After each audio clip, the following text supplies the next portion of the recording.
Hi, my name is Luis Santiago. I'm the production manager here at International Granite and Stone. Now we're going to talk about our installation process. Once the installers arrive in our facility, their first task is to load the material into their vehicles. In order to avoid any issues, we put a barrier in between each countertop to ensure during transportation no scratches or chipping happens. Once the loading process is completed, the installers will give you a call to let you know that they're on the way. Once the installers arrive at your home, they would introduce themselves, and from that point, they're going to move forward and look at all the areas that are going to be working on so that we can ensure that the areas are clean, that they have a clear pathway to ensure your safety and our safety. At this point, the installers are going to start bringing the material into the home, laying it in place where every piece goes. Once all the pieces are in place, then we start working on the seams. We do a 2-part epoxy that we put in between the seams.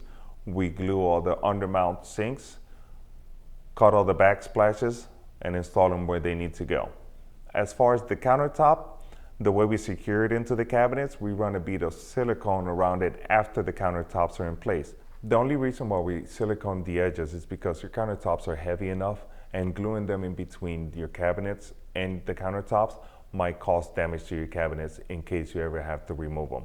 By only siliconing the edges, you can just cut the silicone off and your countertops can be removed safely with no problem. And as far as durability, it will not affect anything.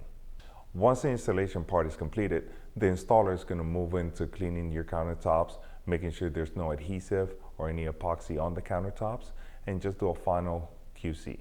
Once the installation process is completed, the installer is going to go over with you as far as all the areas that were worked on to make sure that they're clean and to your satisfaction. And from that point, you sign off on the job and the installer is off to his next install. So, thank you for watching our videos about our process, and please consider subscribing to our channel. Thank you so much. Have a great day.